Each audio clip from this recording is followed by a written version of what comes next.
of the Nerds at Large Gaming Podcast. I'm your very sick boy, Darby Hallman. I'm the not sick boy, Jeff Maya. Aren't you so lucky? Is Monokuma sick? Never. He's a robot. But you might not hear Monokuma, but he is on this podcast, rest assured. Maybe go give us a YouTube click if you want to see Monokuma. Look at him. He's a big old Audi. He has a big old Audi belly button. Yep. Jeff, how are you doing this fine Sunday? Doing pretty good. How about you? Sick, but other than that, not too bad. Not too bad. Ready to talk about some video games with you.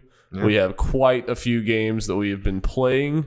We're going to get through those, and then we're going to discuss some news, and then we're going to skedaddle. But also, dear listener, you should, in this very podcast feed or YouTube channel that you're watching this or listening to this on, you are going to get our 2019 Game Awards betting special with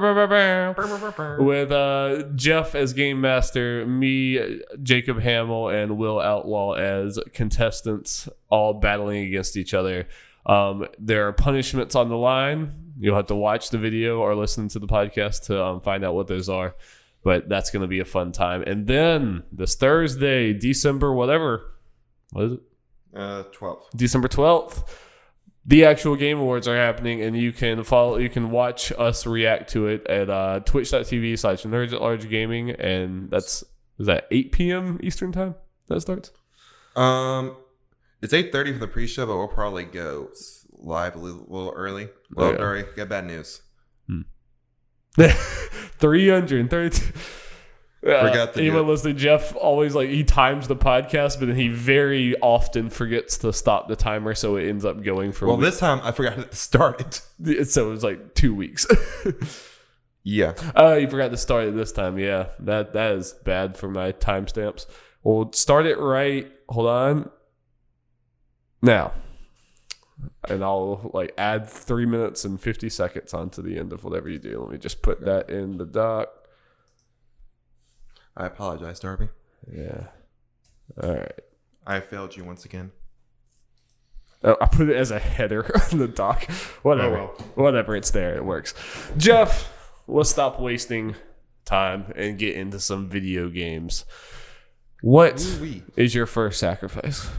My first sacrifice is AI, the Somnium Files. Oh, that sounds like some anime bullshit. It is some anime bullshit, Darby. It really is. Let's see. So what is this game? For people like me who heard the name in various places but really had no clue what it actually was. So, it is a visual novel type game from the creator of Zero Escape the Nonary games, which is our very popular kind of murder game type visual novel type things. What number is supposed to be here? Is something 25? No, it's 025.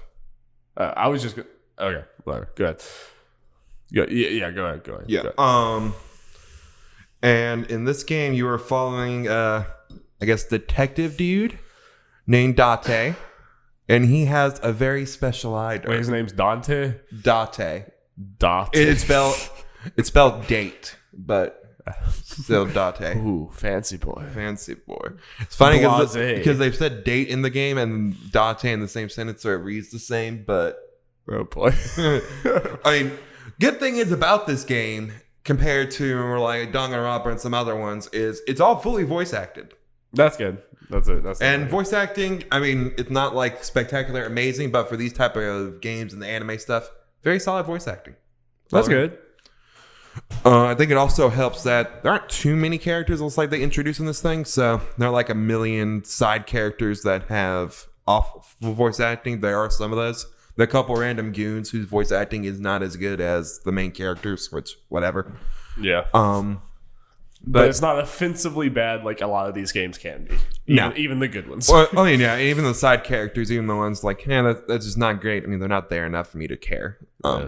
But, saying this guy has a special left eye that has an AI in it. Does that AI have big anime titties? No. Wow. Yeah. They're she's a very slender lady. Wow. But yes, she had the AI's in the eye, and she is his companion. So they talk a lot, like a lot of discussing of what's going on. They do in their heads, and they're connected by, they're connected so they can talk inside each other's head. Blah blah blah blah blah. But what you're trying to do, you're trying to solve a mystery, and using your eye powers and the power of anime to solve it. The power of anime. We will solve this whodunit. Yep, solve the whodunit. Also, something that's very stressful is their branching paths. Yeah. And there's one branching path thing pretty early on that's like, okay, it's a very small choice that was made here. So I was like, I don't care which one I'm doing, like that type thing, because it's trying to introduce the branching path thing. But then the stuff happens. My understood correctly, like, that could be a pretty big change. Gotcha. And then another branching path came later. There's only been 2 so far in my playthrough. I'm like, yeah, that could definitely be a big change. As long as they're not doing the whole thing of, it's kind of a choice, but it leads to the same thing. Which I have faith that it's not that, because of the Zero Escape games are notorious for having all those crazy branching paths and multiple endings. Okay, so you think this is going to be like pretty different from one playthrough to the next? Yeah, I think it's going to be pretty significant. And I read some people's thoughts on the games, just general non-spoilery stuff, and I did see people complain about the branching paths being the same or whatever, and saw more people being like, yeah, I did the branching paths and all that. So what is the actual gameplay in this? Is it straight up visual novel, like you were just picking text options and moving through a lot of it is that when you're going to different places and talking and interacting with things, and you get the dialogue, blah blah blah. But every once in a while I forget the name of the thing, but you go into a character's dreams to figure out what's going on, whether it be are they hiding something? Are they telling the truth? All that kind of stuff. Or in one character's case, she was traumatized, so you went in there to try to untraumatize her or help her be able to talk. Yeah. And that's the most interactivity you have, where you actually control the AI character. Her name's Ava. And you move around to interact with stuff, but when you're in that world, you have a time limit. You have 6 minutes to get everything done. And is moving around with her basically just moving from person to person and like talking and stuff, or is it? There is minimal talking. It's not really many. You're talking to characters. You're inside the whatever character's dreams. You're in their head. Yeah. So it's like a weird, distorted world most of the time. And what you're doing, and the way the time thing works. When you're standing still, it goes by very slowly, like milliseconds are going down per second, like 1 millisecond. Gotcha. But when you're moving, time moves normally. And when you interact with something, you get options of what you can do with it. And depending on what you choose, how many seconds gets taken off. Okay. So you got to think about what you're doing. And in this, you get items that change how many seconds something takes. Whether it be it's cut in half or a third or something, or it's straight up, hey, this is just 10 seconds. Yeah. So there's some strategy there, and especially with that stuff, there are some options there that are entirely goof options, just for you to see what happens. I was about to say, are these things that, like, if you fail to do what you need to do in the time limit, you get a game over and start again? Yes, if the time limit goes out, you got to start over. But that's like may sound worse than it is. But they give you 3 retry options. There are different checkpoints. You're going through. You're trying to like the progression for this thing. You're going through multiple mental blocks, which are the checkpoints. Yeah. And when you use the retry, you can go back to a mental block at the start of a checkpoint with the time that you had at the time. Okay. And if you go back 2 mental blocks or 2 checkpoints, use 2 retries. Yeah. And the strategy behind that is if you took a long time on one mental block, you can go back there, and now that you know what it is, you can go for it quicker, and you take a lot less time. Yeah. Which is definitely the strategy for that. And yeah, you can do a bunch of goofy options, and fun times are had. So, so that's just like one element of, that like moving around with the AI is just like one thing you do in this? Is it, for the most part, just the text options and the like? Yeah, most of it is that there are some in the puzzles and stuff. The puzzles are the dream stuff. The dream stuff, yeah. But there's some minor gameplay stuff that you have going on. When you're in the real world, when you're playing as Date, when he's battling like some thugs and stuff, it's kind of just simple stuff. But yeah, I just wanted to get it. I don't even know what the art style is like really in this game. Yeah, but so you can keep going. Yeah, the main thing I'll talk about is the story for this, which is obviously the main crux for a visual novel-ish game. Yeah, I think if you have a visual novel that has a bad story, that's a bad game. Yeah, that's the way it works. But I am really enjoying the story for this game. Oh, there's some. Get out of this one, Darby. I'm probably not going to play this. Oh, for you mean? Okay. Yeah. All right. Because there's something I have not seen in there. Official gameplay trailers spoiling things in the first 10 seconds. I mean, I guess technically not spoilers. They're doing it, but you know. All right. Well, I won't look at it. I mean, there's a walkthrough thing there if you want to look at the art style right there. It's fine. Go ahead. I'm enjoying the story so far. I love the murder mystery vibes. It's fun. There have been some twists and turns that have been interesting. This game is very anime. These are definitely anime characters, but I mentioned this to you before. One of the main characters of this game is an idol. And I was like, oh no. And she came out being the very stereotypical idol thing. And then not too long after that, when she's just kind of, after the introduction to her character, she immediately like, oh, that's not just her. She's deeper than that. I'm like, thank you. That's comforting. That's good. Because, I mean, you were talking about this game and you were like, yeah, it's really cool, like, murder mystery thing. It's very anime. And then you start talking about how, like, yeah, the main character's like a big pervert. And I'm like, all right, I'm out. Peace. Like, we're already getting into the anime tropes that I can't stand. And, like, I'm gone. You're like, oh, yeah, and there's an idol character in the game. I'm like, mega gone. Peace. But that is comforting to know that at least it sounds like on both scenarios, it's kind of almost making a commentary on those, or it's they're playing with those tropes. Mm-hmm. But I've even seen a lot of anime stuff that tries to play with those tropes, but then ends up like almost, you know, it's a commentary on it, but you spend so much time with these characters that I still get the same sort of like, yeah. Like cringy groan stuff with this. So. Yeah, the main character being kind of a pervert is played for gags and all that. Some of it's funny, some of it's kind of like, this doesn't need to be here type thing. Yeah. And honestly, a lot of it is just not even made part of the story. It's just where you're clicking random things. Yeah. Like a beer poster on the wall with a girl in a swimsuit or something. It's like, yeah, she's hot, and the AI is like, you stop this now. Yeah, see, that's the kind of thing.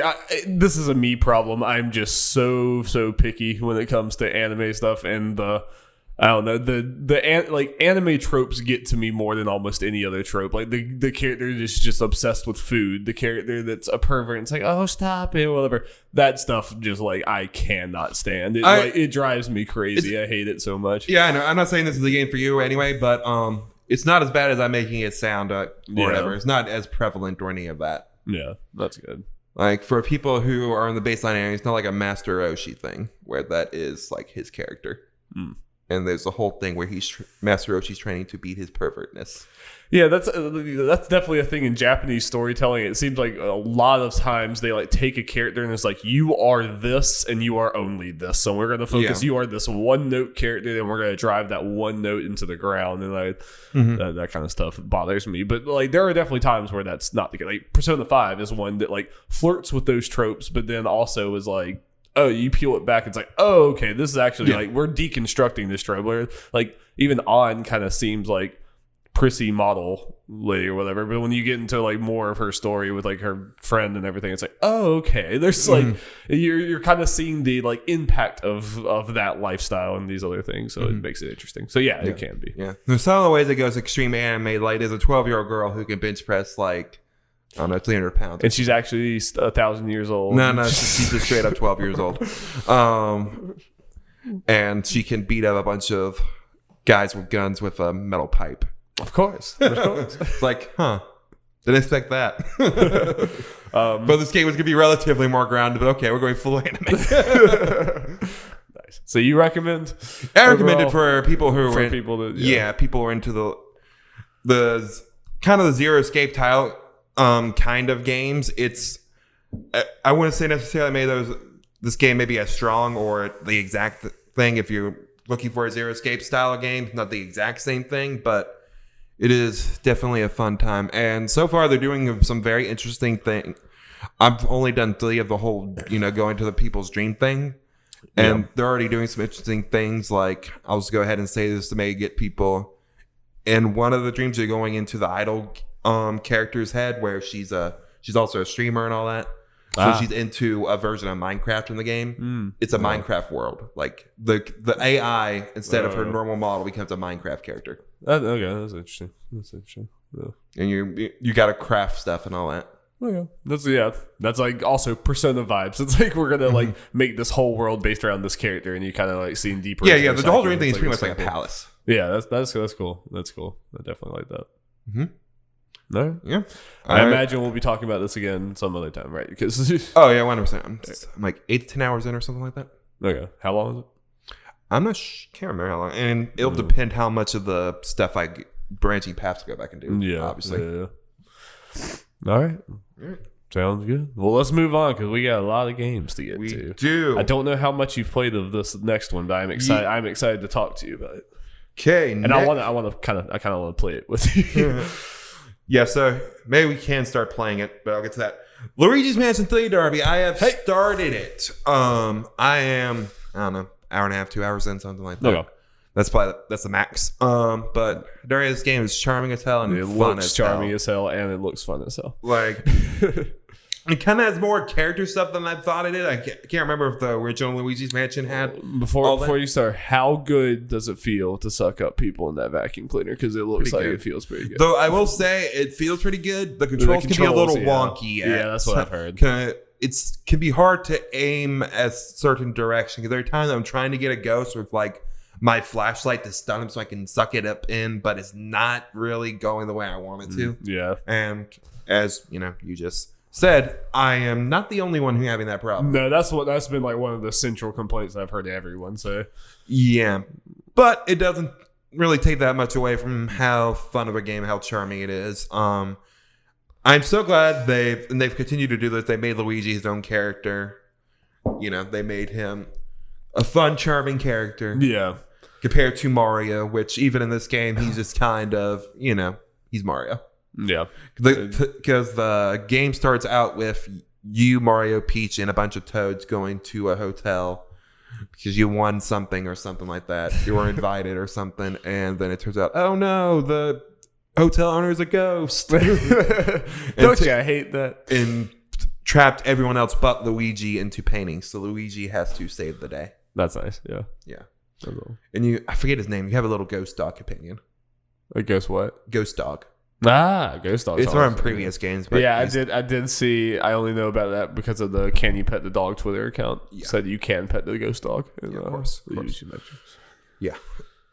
But yeah, how's this gameplay? Are you still in like floor 1? No. So here's the thing. I know this game is not crazy long. There are a good number of floors. I gotta imagine it's pretty close to 20.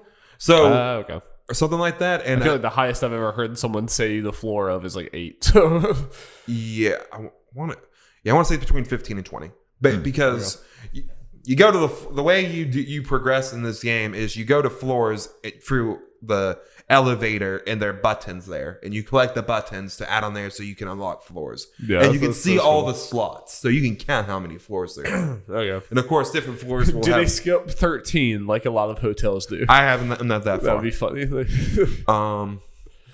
But so honestly, the progression of this thing feels like the pace of this game is pretty fast and satisfying because the floors. Because I think this game is like 12 to 15 hours or something. I think that's what I've heard. And if they're like 15 to 20 floors, you're not spending much more than 30 minutes on a floor. Yeah. On average. So it's pretty fast paced and you're always doing something. It's a pretty linear game, which I am perfectly okay with. No, yeah. That's kind of what I would want this game to be. I mean, there is some exploration to get stuff like hidden stuff. You like see like, can I go in there? Can I use Luigi to get in there? Stuff like that. Yeah. But nothing too crazy, which, again, I am all for, especially when games are feeling more and more like they have to do all this. Yeah, openness. I don't think that's a game you need to force that into. I want this to be kind of a jolly, no-impact vibe that just like kind of goes straight through. And I feel like you could focus a lot more on having actual engaging puzzles and stuff like that. Yeah. If you didn't. So, yeah, I mean, like, for someone like me, did you play the original Luigi? I did play the original. I did not play the DS one. Okay, so what is this one of those kind of like almost like Sly Cooper and Jack and Daxter, the other one of those where it's like, it is one game, but you're also like, now you're doing racing, now you're doing this, now you're doing this type of puzzle. Now, like, is Luigi's Mansion something that like every floor is like, the mechanics change a whole lot? I mean, I'm early on, so I don't know how much things change. Yeah. But they've been different kind of puzzles, just kind of based on what exactly the floor is, or kind of different stuff depending on what the floor is. Based on the trailer they showed at E3, I'm not at the crazy floors yet, because remember there was one that was like based on Egypt, I think, and all, and pyramids and stuff, and it's a crazy hotel. Yeah, I think the last one I did, it was involved like a mall area or something. So nothing too crazy yet. Yeah, but also start small. To go into the whole how charming this game is, and the general vibes is awesome, and just kind of more goofy vibe, which is nice. Is of course Luigi's reaction to everything. The animations of Luigi are fantastic. Yeah, that's what I've heard. Everyone and also the just kind of the general vibe and the animations on the main ghost character, because on each floor you're pretty much fighting a boss character to get the elevator button. Yeah. And you've had stuff like a maid or a mall cop or something, and Paul Blart. Yes, and they each kind of have their own little personalities and stuff. Nothing crazy, of course, but it's nice that they're not just generic ghosts that you're just beating. You're fighting Boo every time. Yeah. Is Boo in this game? Spoiler alert, King Boo's in this game. Hell yeah, he is. He might be the main antagonist. Hell yeah, he is. So this is a very fun game. I'm looking forward to playing more, and yeah, we can play some together as well. It took I'm not that long after I got Luigi. You gotta do at least a little bit to unlock him. Okay. Yeah. So I mean, the multiplayer is the same game, right? It is the same. I mean, there are multiplayer modes, but as far as the single play, as long as the main story stuff, it is the same game. But instead of me summoning Luigi out of the vacuum and switching control, you would be controlling Luigi at all times. I really like it. That feel like, from what I've heard, it actually works well, but like it definitely feels like that could be something that either like the single player feels bad because it's made for multiplayer, or the multiplayer is just like, this is kind of unnecessary, because like, you know what I mean? Like, there's definitely, I've played like games like this in the past where like you add the multiplayer and it kind of breaks the game, or else it just feels like the second player is just kind of like, you don't really have much to do, It's hard for me to tell based on what I've done, because obviously I haven't done it, so yeah, don't know exactly. Have you had any times where like you were flipping between you and Luigi, and then have you like thought about like, if the other person was Luigi, it would just make this like insanely easy? Or honestly, at this point, it's not a thing of it making significantly easier of stuff I did so far that I can think of. It's more of it would make it go by faster, which is not necessarily easy. Yeah. Like when you're battling ghosts, 2 people are fighting instead of 1. Yeah. Stuff like that. And there's some things where you got to have both Luigi and Luigi doing stuff, so you got to switch off between them. Right. So that will go by faster and all that. There is one boss fight I did. I don't know how a second player would work. It's like the one right after you get Luigi, where you're pretty much just using Luigi. So the person doing Luigi, I don't know if they'd be doing anything. Oh yeah, cool. Well, yeah, I definitely we might do that in stream. I feel like that would just be a fun stream game. Like it's the holidays, maybe we can do that sometime in the next few weeks. Nice jolly time. Nice jolly time. Nice jolly time. For boy Luigi. Speaking of nice jolly times, not really. I mean, it's just not nice and jolly, but it is a fun game. I, in the last week, beat Star Wars Jedi Fallen Order. Yeah,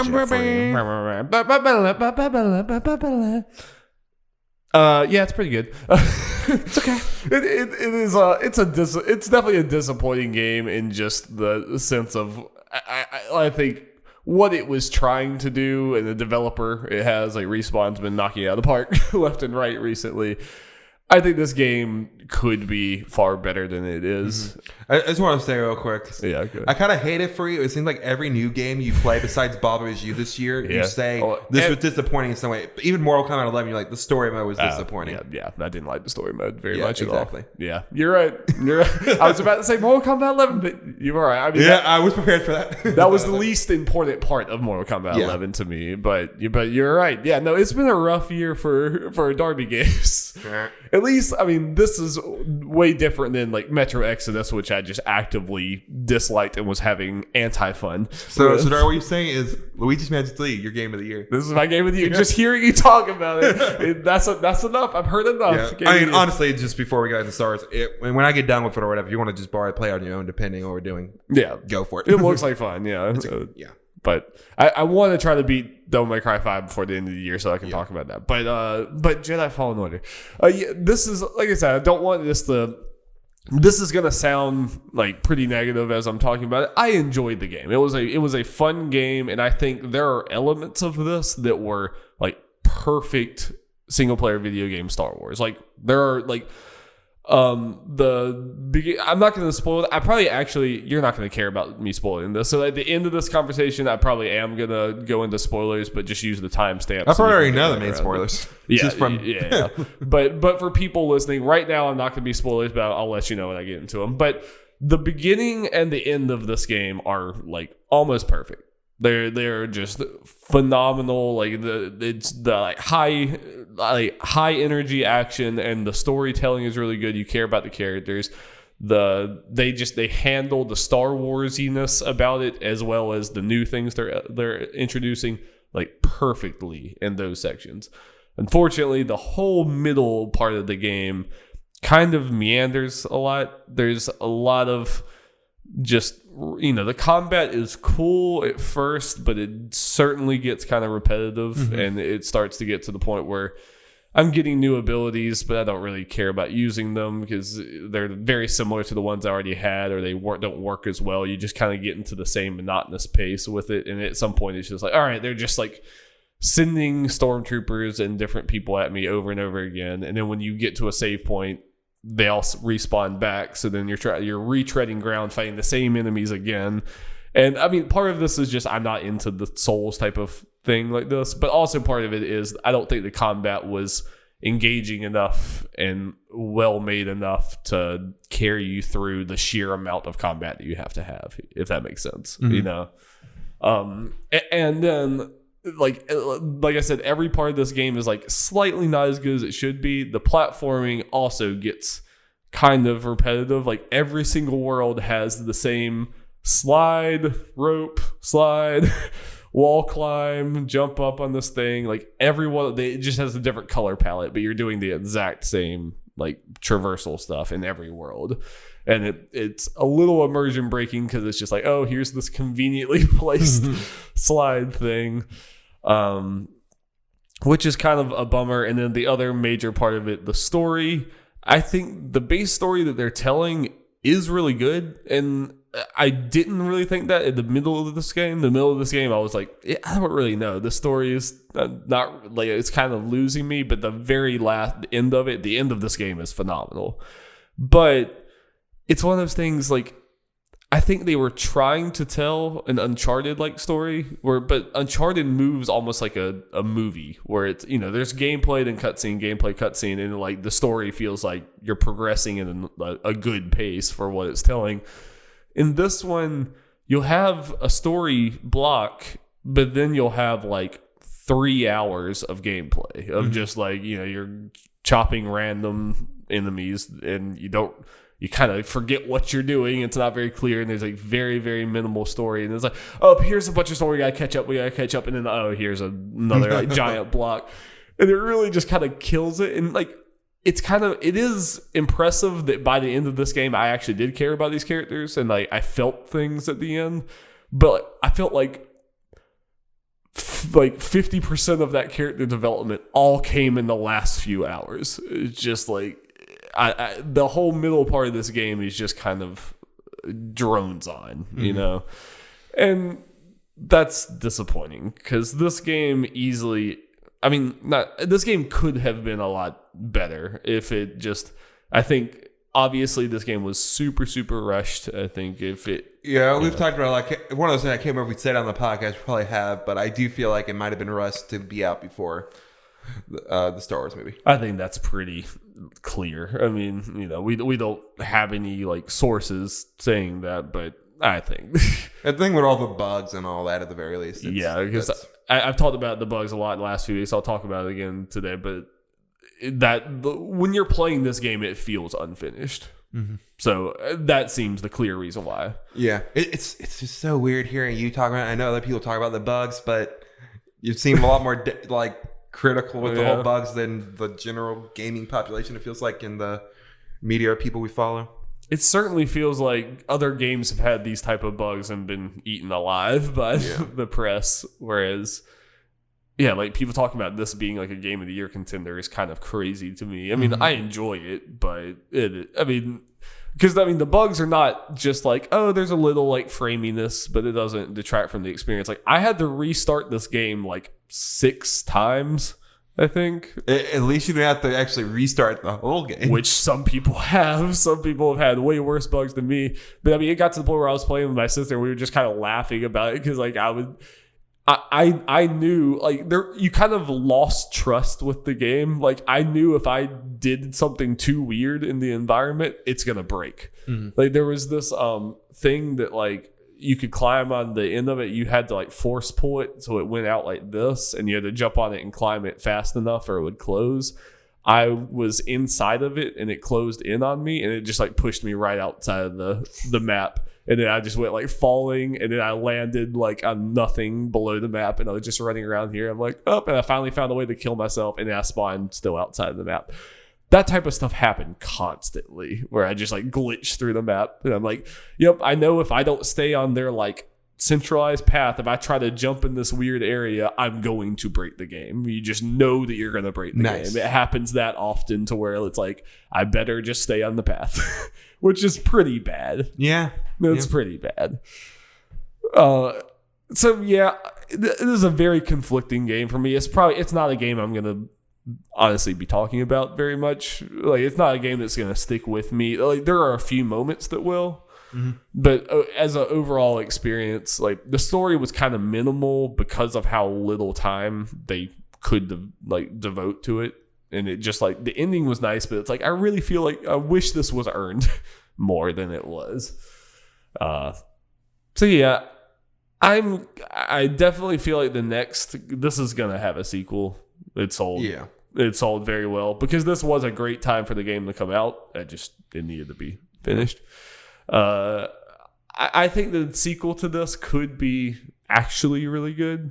I think they have a core game there that I'm at least interested in, but it needs a lot more polish next time around. And yeah, it is kind of weird how way more I am on the negative side than I see a lot of people, even though I do see people complaining about this stuff. But it is one of those things that like a lot of games I would have bailed out already. I mean, it's Star Wars, so I was interested in it, and the story was interesting enough to keep me going. And you paid $60. And I paid $60. But if it was any more, there was definitely a point where I was like, ugh, God, I need to just like plow through this. But yeah. Well, that juicy story stuff, Darby. Okay, yeah. Sorry, I kind of forgot that I was doing that. Okay, so yeah, for the next just very little bit, this will be kind of quick. I'm just going to talk about the spoilers, and maybe this will be a little more positive. So spoilers, whatever. Yeah, like the ending was awesome, and I'm pretty happy that there was a Darth Vader cameo and it was done like fucking awesome. So for the fact that they spoiled it in a commercial. Yeah, but at least I stayed clean. I did not know it was coming. But Jeff, it is really cool because like Darth Vader comes. I mean, it happens where like the main villain is there and like she basically failed in her mission because you got the holocron thing with all the thing you were trying to get. And then like you hear Darth Vader's voice come, and just you look like the main character's like face just completely goes like white. And then like he says something about like how she failed him or whatever. You don't even see Darth Vader until like the red lightsaber just comes and like cuts her head off. It's like, damn. Holy shit! It's like Jesus Christ. And like you fight Darth Vader for like a little bit. He kicks your ass, and then it's literally just the objective says survive. And you're like running and having to platform, and if you look back, he's like following you. So it's like a horror movie type thing. Nice. And like it ends like you don't fight him, you just run. Like that is the entire objective, is like you run away because he is like so much more powerful than you, and that's how it should be. Yeah. Like it would have been kind of lame if like, yeah, this Jedi who barely has been trained beats Darth Vader. That would have been. And also the whole story implications of it all. Yeah, because you knew that he's not going to beat him too hard. Yeah. You're not going to kill him. Right. So that was awesome. But then there's also things about that, like I started to care about, because the main villain is the Padawan, like your partner person, whatever, used to be a Jedi, but she cut herself off from the Force, and you end up learning that she was being tortured. She was captured and tortured by the Empire, and eventually after she was tortured enough, she gave away the location of her Padawan. Mm-hmm. And so the Empire went and like captured her Padawan and like turned her into the villain, to this like killing machine for the Empire. So the main villain is kind of like bitter about your person, because she gave up her child basically to these awful people. So like that is very cool. That's a very cool story, and the way it was revealed was really cool. And there was like animosity between you and your partner. But then when her Padawan is killed, it's this like jarring, like, oh shit, I didn't expect that, and it's like kind of tragic. But then you get back to the ship like 15 minutes later, and it's just kind of all smiles, and there's like, yeah, whatever, and then the game ends. It's like, wait a minute, no. Like you were building up this whole emotional weight, and then she dies, and like you get really no emotional payoff for it. It's like there was definitely should have been some more scenes there at the end to like tie that all together. It felt like another unfinished thing. It felt like we skipped a few scenes there at the end, and then it just kind of ends, and it's like whatever. But the only other thing that was really cool, you were going this whole game trying to find this thing to it was this holocron thing that had the locations of a bunch of forces, the people in the galaxy, to like rebuild the Jedi Order. Your main character basically ends up like throughout the story, he kind of sees that like, hey, if I like bring all these kids out of hiding and try to make them Jedi, they're going to be slaughtered by the Empire. Like I'm basically going to be putting a bunch of kids into like this horrible life and like causing their death. So at the end, it's like, all right, are we going to go do this? And he's like, no, we're not. And he like cuts like destroys the holocron. And he's like, no, we're going to let the Force decide what. I thought that was actually a really cool ending. It was like, hey, the Jedi are maybe not, maybe this is not the best thing to do. Yeah. Yeah. So that was cool. Nice. Well, we can move on. Rapid fire, Darby. Oh, yeah, shit. Forgot. I'm up again. All right, very quickly, I'm going to get through a few other things that I've played. Number one is Shantae, Half Genie Hero is the one I'm playing. Yeah. I picked this up on Black Friday. It was like $10, and I've been thinking about playing this game anyway. I'm like, screw it. I got it, and it is a very jolly, fun game that I'm just playing. Hell yeah. A perfect Switch game. I'm just playing like in bed before, like very small chunks. Like I'll beat it when I beat it, but it's not something I'm too worried about. Very low impact story and everything, but like that's exactly what I want. It's a very jolly vibe so far, the platforming and everything. And I still only have the first ability. I'm still very early, but already even just like 3 worlds in, they're starting to do like each world is pretty distinct in the things you're doing in it. But it's also like, it's hard enough, but the checkpoints are pretty quick. So it's like, I haven't really gotten to a point where I'm like, oh my God, I have to go back through all of that. It's been pretty. And Metroidvania style, once you get new transformation, you go back and discover new secrets. Yeah. That's very exciting. Yep, I'm super into that. So far, I definitely recommend it, but I'm still pretty early. So, but very jolly. Very jolly. Very jolly. Next game is Madden 20. We're football boys. Also got this for Black Friday.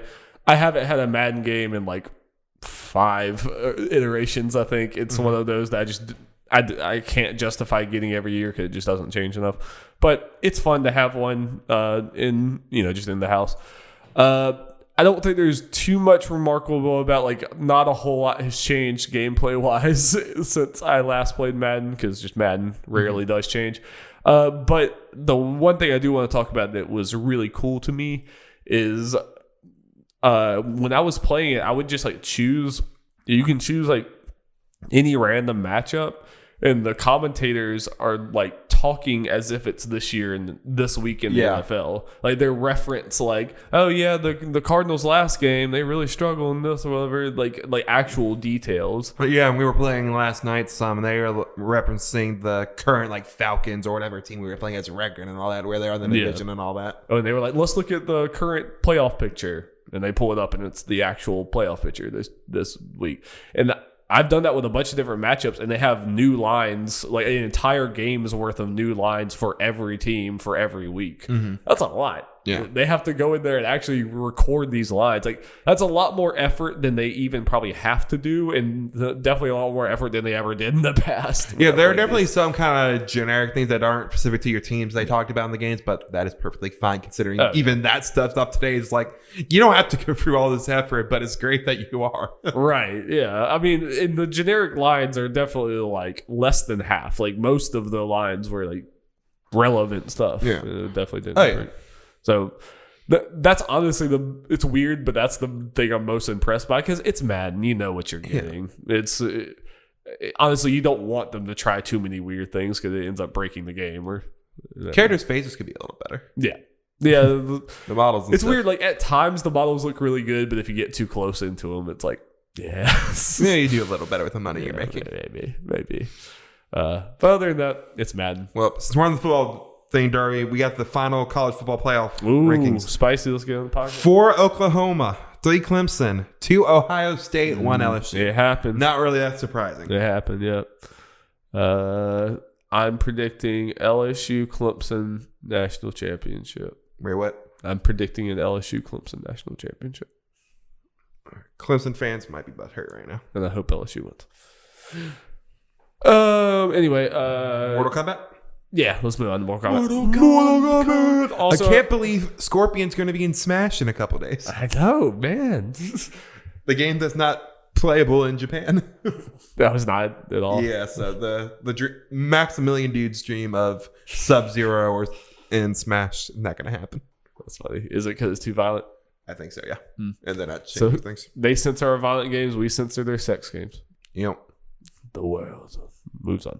I got the DLC pack, the whole damn thing for Black Friday because it was also like half off. More like, I'm like, screw it. I love this game. So I got it. So that is Shang Tsung. I cannot Nightwolf. Talk right now. Nightwolf, Sindel, and Terminator. With Joker and Spawn.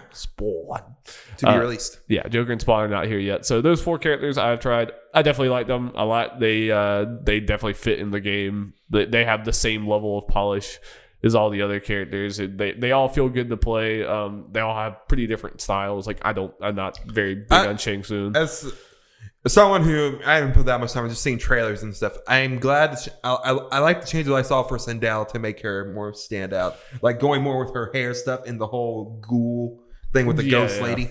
No, that's what everyone in this game like. They do a lot of the classic things they've always done, but it just looks more realistic somehow. Like they add like little touches that are like, ooh, this is it's nice. Or like Nightwolf, he looks like a warrior. Like, he has like his war paint. It like you can see it like reflecting off of things, and it just like before he kind of just looked like generic Indian man or whatever. This was like he looks like he's like going to battle, and it's badass. Sindel's my favorite so far because she's fast and does flips and does all this other stuff, and she's a woman. Female power. It's really good. This might be my game of the year. I love this game so much. But nice. Yeah. But will Joker be out by the time for Game of the Year, Darby? That's the true question. If no Joker's in, how can it be Game of the Year? Probably not. We don't have much time left in the year, but who knows? I want to say January, actually, for it. That sounds about right. I have not been paying attention to these DLC things. I kind of figured if I get them, I would get them when there's several out. And it was Black Friday, half off. I'm like, let's pull the trigger. Let's do it. Yeah. Well, Jeff, enough talking for me. Let me pass it back on to you, and I'm just going to take a nap. Okay. It's my show now, bitches.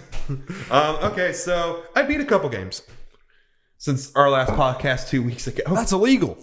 Illegal? Okay. I'm sorry. I'll throw myself in. I beat the Outer Worlds.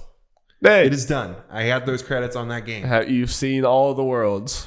All of the worlds. There are no more worlds. No more outers. Nope. Now you have to go to the inner worlds. Except for Monokuma's Velvet. Yeah, it's an outer world there. But yeah, I beat it. It was a really great game. Yeah. For real though. There was a weird thing I told you about. There was a boss fight at the end where there wasn't really boss fights before that were like suddenly it was a big combat thing. It's like it kind of stood out. It was just It's funny. I told you like I died a couple times to it. I went to it when I started playing again to try to beat it. First try. Nice. Partly because I cheesed it. I used the mind control array on it. Wow. Usually it's like you try to use your mind control powers on the boss and it's like he's immune. Nope, not in this game. I don't think there was that thing where anyone was immune to anything. That's good. I hate that in games. Yeah. But cool. Yeah. How did the story end up? Like, story ended up really good. Was the writing good throughout? Oh yeah, the writing was really good throughout. And yeah, the story thing, I can definitely see how the way they did. I'm not going to say what it all is. The ending is just kind of just a narrator going through how each kind of civilization or whatever town or whatever, how they ended up, how individual characters ended up based on what you did in the story, and how they felt about you and all that, how your choices influenced the world and these characters. So, and I could definitely see how some influenced, or how my choices influenced them, or how things could be changed. Uh-huh. And they went through my whole companion list because I did all their story things. I'm not sure if you get their thing if you don't do all their companion quests or not, but I did them. Because of course I did. That Fallout did like the same thing too. You would have like this, like you talking about like the end of the game. You see, stuff about you would have for all your companions and stuff and your choices. You would have like this in-game things. Oh yeah, I'm saying I don't know if the companion thing would be there if I didn't finish their quest line. You know what I'm saying? No, probably not. It usually wasn't. Yeah. So did all that, enjoyed it. Throughout, like I said, their writing was strong throughout. Voice acting was good throughout. What's nice. Nice. There are definitely a couple cases of I can tell there's some same voice actors here doing. I already saw that just in the first world. I'm like, yep, you say that's the same one. I think I got the good ending. Good, you're a good boy. I'm a good boy. I would definitely be interested in going through and being just a total dick and just. I want the chaotic neutral ending. So I screw everything up. I'm actually curious to go back and see what that 17-minute speedrun thing I now that I'm done. I was tempted to watch that anyway, but I might end up playing the game. Who knows? But yeah, that's awesome. I mean, the combat. I mean, was the combat good throughout too? Because I definitely worried about that getting kind of stale. You know, it's one of those things for as far as the combat for this, and honestly, for shooter stuff, I'm probably not the best person to give my opinion on it. But it was fun throughout. I think it's a thing of the combat was never the main focus of really anything, except for me that final boss thing. And there were plenty of ways for. I mean, there are a lot of times when you can do combat when you can go different route. You could maybe do some little stealthy stuff. You could probably talk your way out of it. Yeah. But I mean, that was always the same thing with Fallout 2. I mean, the game was best when you were not doing constant firefights at all times. I mean, those are fun, but not good enough to carry the game. I think what helps maybe diversify the combat is particularly the different weapon variety, particularly the science weapons. They do like the mind control ray, the string ray, all that kind of. You do some goofy stuff with that. Yeah. So those help diversify it some. Mm-hmm. Yeah, I usually didn't use that kind of weapon. I want to go through one of these games and like use all the big explosives. I've never really done that. Yeah, it's kind of interesting. Going through towards the end of the story, like there were some choices I had to make. Like, what is the right choice here? Then I just made my choice go first. Like, yeah, I made the right choice. These people just absolutely suck, and I don't like them. Death to them all. Nice. Well, cool. Yeah, I'm glad this game is doing so well. I mean, I'm definitely spoiled with video games because, like, once upon a time, this would be like, hell yeah, I'm playing this all the way through. But now I just feel like I have so many games I want to play that kind of, Fallout again, even if it's a little bit better, is just not the most appetizing thing to me right now. But I'm super glad you enjoyed it. Mm-hmm. I might get to it eventually. We'll see. Yeah, I think I finished most, not all the side quests. What was your playtime about? It's probably close to, I don't know, somewhere between 25 and 30 hours. Yeah. That's pretty good. That's pretty good size. Yep. For that, yeah. Finally, Darby. That'll probably be one of the central things that might make me actually play it at some point. Is that it's not going to take 100 hours. That's always a nice thing. So Darby, final game, Pokemon. So yeah, since we last recorded, I have finished Pokemon Shield on my own personal playthrough. Did all that, the champion stuff. I mean, I still need to do the post game stuff, which isn't crazy long. There you go. There's some story stuff still to do. And obviously, we've done on Nuzlocke. We're through 3 badges. Yeah. On our way to the 4th one. So how was the end of the game? So, this is the way I look at things. It's the whole gym challenge thing, which is the main focus of the story, more than I would say about any Pokemon game. Yep. I really enjoy. There's still stuff they could have done to improve it as far as the writing, maybe some character moments and stuff. But as far as the structure and all that, I really enjoyed it. I really liked their twist on the whole Elite Four to Champion thing at the end of the game. I would probably prefer that's how they do it in the future, in a general sense. I really liked it. The main thing I was like, this is not good. But yeah, is the whole main villain thing. So, Mr. Obviously Not a Villain, Chairman Rose. Spoiler alert. Spoiler. He is a villain. What a spoiler. But the whole thing of it, and I'm gonna compare this to Fire Emblem in the way they handled their kind of villain thing. Because in Fire Emblem, the main focus was the whole your students and the war that happens after the time skip thing. But you get a little taste of this evil organization, magical organization doing crap. In Pokemon, you get kind of a taste of the lore and stuff and all that kind of throughout the game, while the gym challenge is by far the main focus. Right. And in both those games, what the main focus is the stuff I like the most about the game is what the most fleshed out and all that, and that's great.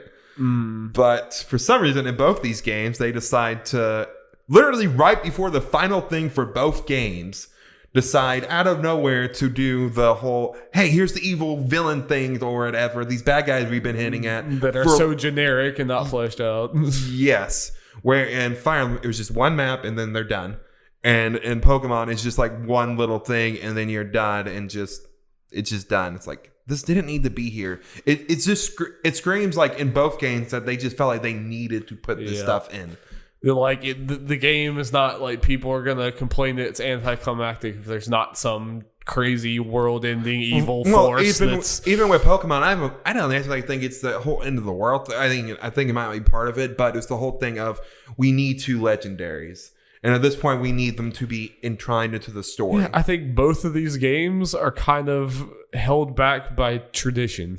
Yeah, it's very similar to the silent protagonist. Both of them have silent protagonists. It seems like both of these games are like, we do silent protagonists because that's how we do JRPGs. We do this like crazy world ending, or like we do the big like boss fight thing like this at the end, because that's just what you do. They don't have anyone being like the Breath of the Wild team and being like, hey, maybe we don't have to do the things that we always do. Yeah. Maybe we actually like, innovate.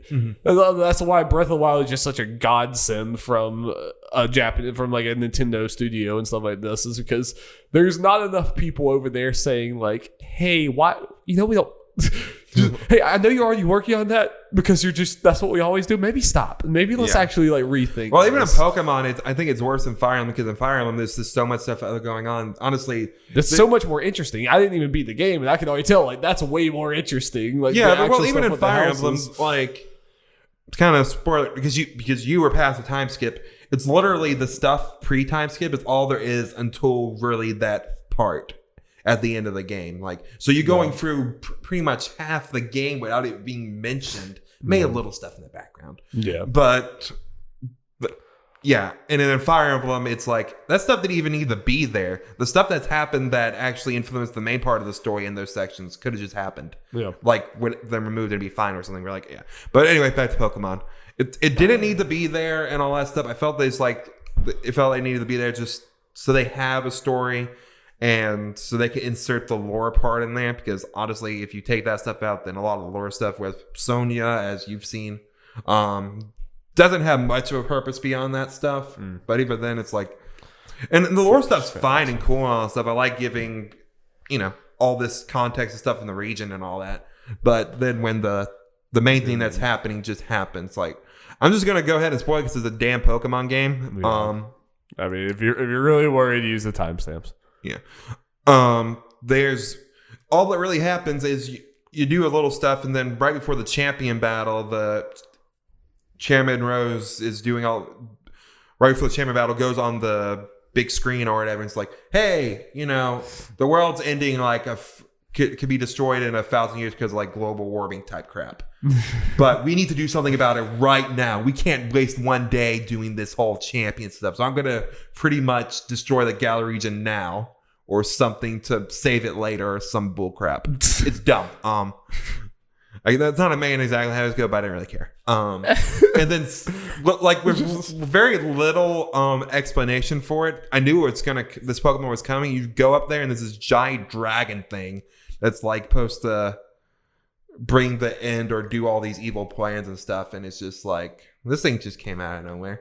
And then the two legendaries come, and you have these lore built up for them, and they just come and help save the day and all that stuff. Just like they're just there. Then it's like, okay, let's go to the thing I actually care about, which is the champion battle. Yeah. Because I really enjoyed the way they did the champion stuff. I'm not going to spoil that for people because that's actually the way they end up doing is really cool. Yeah, like it should be something like you can even have like some imposing force in the background, but like this is just something like I've not like fleshed this out at all, but I'm just thinking like, what if you get to the champion battle and like it's very obvious Chairman Rose is like rigging it.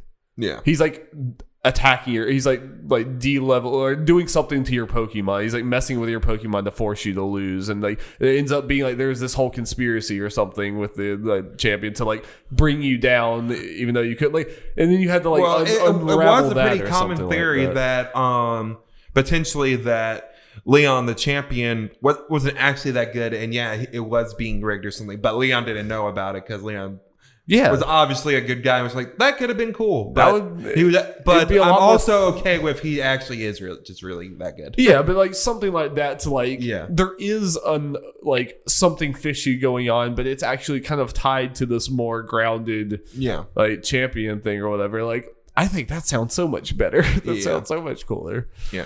And as far as the legendary box legendaries go and that stuff, you feel you need them, do what old games did and just have that stuff optional. Do a little lore drops in there, but as far as going and catching all that, it's just completely optional. Like going to see them and all that. Yeah. It could feel cooler. It's like you've heard this lore things and you go explore and it's, oh shit. Yeah. All right, we need to move on to some news, but that's games! Pokemon. Give me that news jingle. Jingle, jingle, jingle, Darby. Jingle, jingle, jingle. Okay, Darby. This first article comes from Jason Schreier from Kotaku. Take a little sip of my drink. Look at that. Okay. In June, Microsoft announced Project Scarlet, a new iteration of the Xbox that the company said would set a new bar for console power, speed, and performance. What Microsoft didn't say is that it is also working on a lower-cost, diskless version of Scarlet, codenamed Lockhart, according to 4 people briefed on the company's plans. Those names sound familiar. That's because they've been floating around for a while. The earliest rumors about Microsoft's next-gen roadmap, circa 2018, suggested that Project Scarlet would consist of 2 Xbox models, the high-performance Anaconda, the lower-end Lockhart. In June, however, Microsoft announced that Scarlet was a single high-end console, which led to speculation that then press reports that Lockhart has been canceled. But Kotaku has learned that Lockhart is in fact still in the works as a cheaper digital-only alternative to Scarlet, as the original rumors suggested. What we don't know, and what likely isn't finalized yet, is how the pricing will shake out. But it's easier to think of Anaconda as a successor to the Xbox One X and Lockhart as a successor to the Xbox One S, with a similar performance disparity. Game developers will be expected to support both Anaconda and Lockhart, which some are worried might hamper their ambitions for next-gen games in the coming years. When speaking to Kotaku, one game developer briefed on Lockhart analogized it to the PlayStation 4 Pro in terms of raw graphical power, although there are other key differences that might make up for that. Lockhart is said to have a solid-state drive, like both Anaconda and Sony's upcoming PS5, which is expected to have a significant impact on loading times.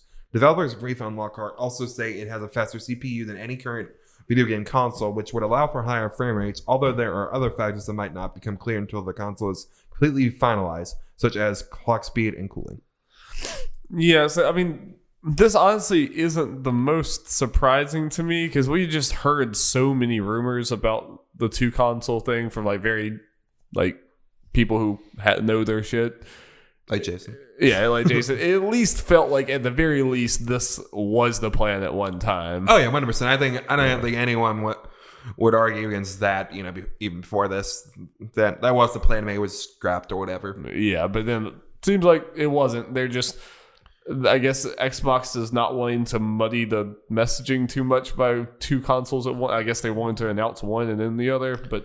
I think what they wanted, the strategy would be, if this is all true and all that, is wait till they actually show the console and then go into the differences, because now it's just code names without any visuals. If you just put 2 code names out there and then people are like, wait, what? Yeah. So I think people's like, what's the difference? I think it's smart to wait till you're actually showing the consoles and what stuff looks like playing them and all that before going into the especially starting with Scarlet, they can come out there and be like, look at this cheap price point, look at the streaming thing, look at like how accessible it is, but for you real gamers out there, here's the beefy boy. Yeah, he's the beefy boy. Yeah, I don't think that's the worst.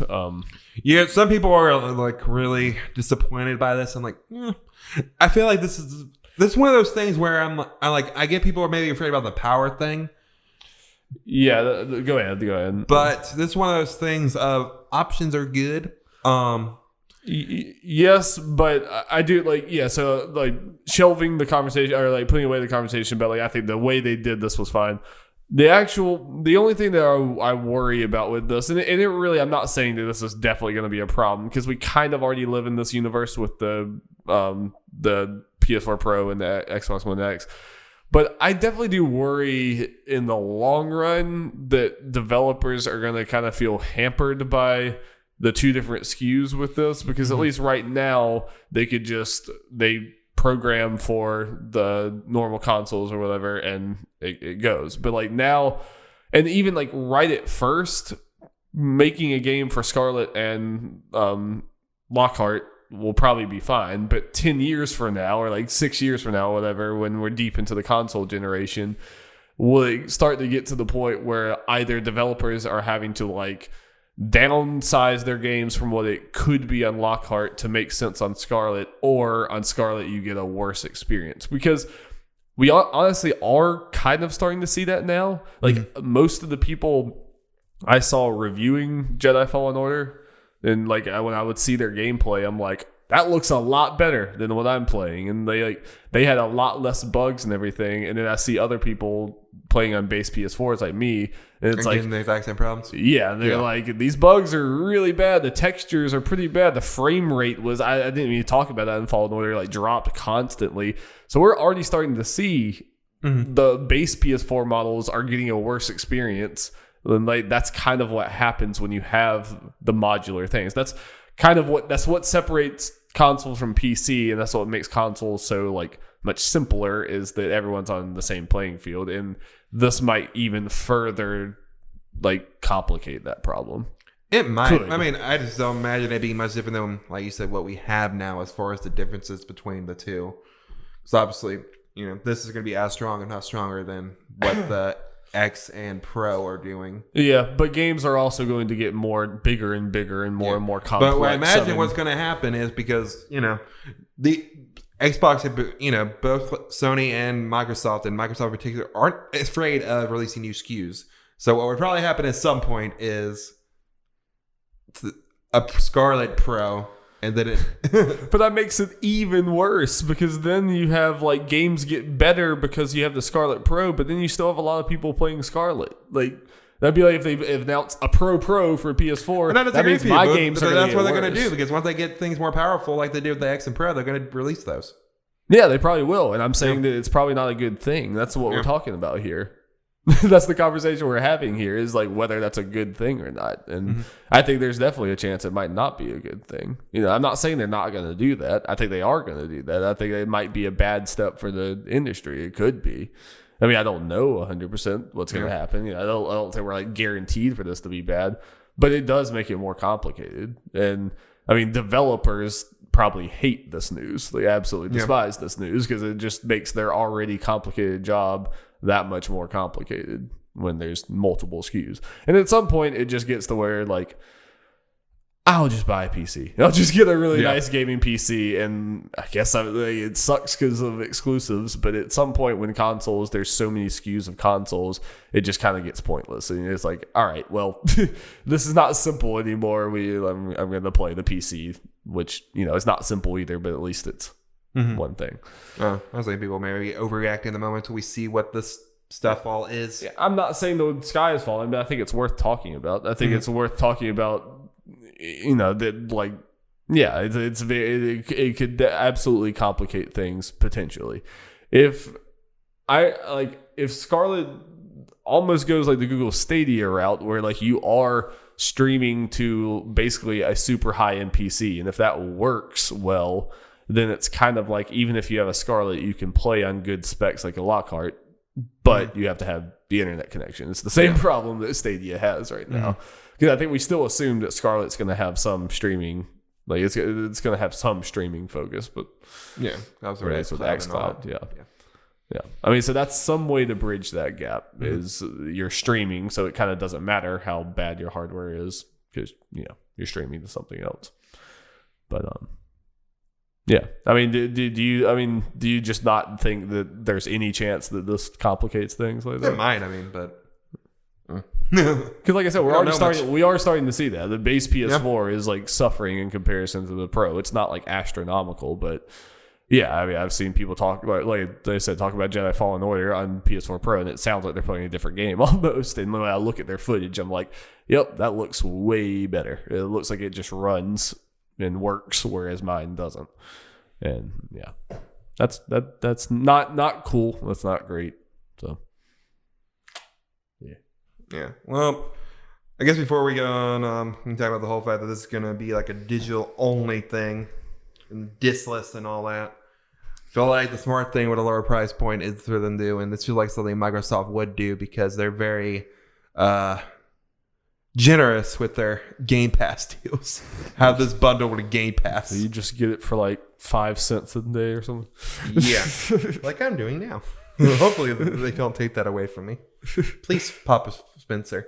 So wait, I'm sorry. They're saying the Lockhart could be diskless? They're saying it is going to be a lower cost diskless version. A lower cost diskless, yeah. Whatever. Yeah. Options are good. I mean, yeah. So people who like physical media, you got at least one more generation. Yep.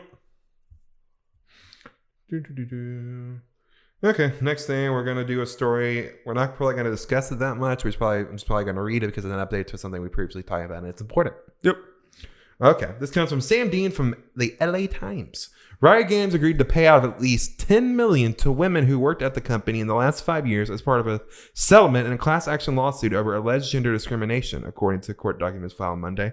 The suit began in November 2018 when two women who had worked with the Los Angeles game studios, which makes the popular League of Legends game and is owned by the Chinese technology giant Tencent, sued over violations of the California Equal Act, alleging that they were routinely subjected to sexual harassment and gender discrimination. The newly filed documents revealed the details of the settlement, which was announced in August for the first time. The approximately 1,000 women who worked at Riot Games from November 2014 until the date the settlement is finalized will be entitled to a payment from the multi-million-dollar pot. The final dollar amount that each employee who self-identifies as female receives will vary depending on how long they work for Riot, with full employees receiving more than contractors. Asked about the settlement, a Riot spokesperson said in a statement, quote, "We're pleased to have a proposed settlement to fully resolve the class action lawsuit. The settlement is another important step forward and demonstrates our commitment to living up to our values and to making Riot an inclusive environment for the industry's best talent," end quote. The settlement filings also lays out a number of commitments Riot has made to improve its company's culture, including beefing up internal programs for reporting sexual harassment and discrimination. They include undertaking a review of all pay, promotion, and hiring practices to increase fairness and transparency, hiring a dedicated chief diversity officer, and creating a number of employee groups empowered to track the company's progress on these fronts. Both the plaintiffs and Riot have agreed to the preliminary settlement, but it still needs to be approved by the court. Yeah, so this is obviously good news. It's one of those things that, I mean, if you've read, I highly recommend you go read all of Cecilia's reporting about this, because, I mean, it was very good. And this is one of those situations where there was like very obvious, like real evidence of pay disparity and just horrible work conditions, especially surrounding women. It's a very kind of like a lot more cut and dry than some of these situations are. And I don't want to like sit here and just say like, obviously Riot has completely like solved all their problems. They've completely made up for everything and they're angels. Like, obviously I'm not saying that, but I think we need to acknowledge when this is like a kind of historically big step. Yeah. For a case like this. I mean, a lot of companies kind of just talk a big game about how they're changing, but won't actually like give out the money payout, and then it just quietly goes away. Right. And like Riot has brought this up multiple times in the last few years to be like, hey, this is who we've hired. We're going to let them actually talk. Like in this press release, like we hired this person and then here's what they have to say. Mm-hmm. Here's what actual Riot employees have to say. And then like, you know, this is a pretty big chunk of change. I'm sure it doesn't completely make up for all the years that people lost. Like, that's what I'm saying. We're not like 100% cozy now, but in the same breath, like we have to like acknowledge when these companies are kind of going further than we expect them to. You know, you can't just talk about their fuck ups. Right. And that's what I do think this was a big step. I mean, I was surprised to see that number and that this was happening at all. And it was like, this kind of shows that speaking up about these things can cause change. If it wasn't for people like speaking out about this and those articles being written, this would not have happened. Just full stop. It just would not have, you know. I was curious. I think the payout for this is roughly 10,000 for each woman. That's what I saw just people doing on Twitter, like doing the math on Twitter. So just did the math real quick. Yeah. So roughly 10,000. I mean, that's a good chunk of change. Like I said, for people who've been there for a long time, I'm sure it doesn't completely even things out, but like that's a very not the inconsequential, you know, loss for the company and a lot of things. So good news. Good news.